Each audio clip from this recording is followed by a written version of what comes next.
আমরা এর ইতিহাসটা জানি। এই জমি আদিবাসীদের দীর্ঘ 53 বছর যাবৎ তারা এখানে বসবাস করছে। কাগজ আইন সব কিছুর ঊর্ধ্বে উঠেও এই যে দখল সূত্রে, এবং তারা একদিকে তারা ভূমিহীন এবং তারা নিপীড়িত নিরীহ মানুষ।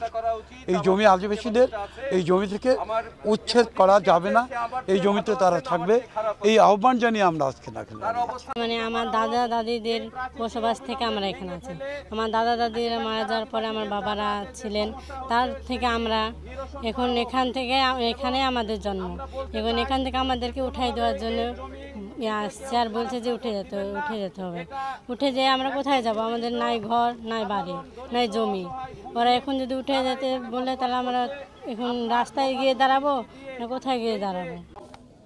এরপরে আমাদের পুলিশ টাকাতেই নেওয়ার জন্য রাজি হয়ে গেছে।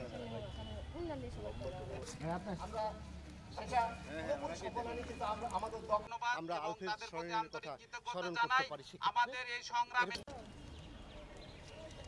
তিনি এটাও বলছেন যে এরকম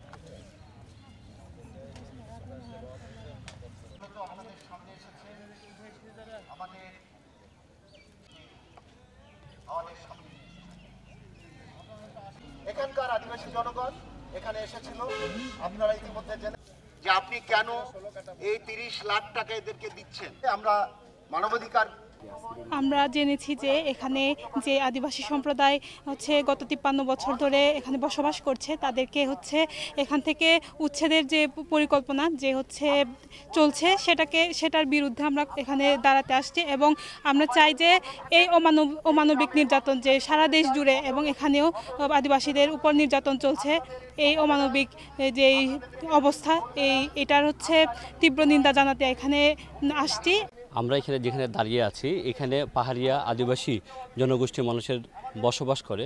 আমরা গত কিছুদিন আগে জানতে পারলাম এখানে একটা উচ্ছেদের পায়তারা চলছে এবং এটি আজকেই সুসংগঠিত হওয়ার কথা ছিল।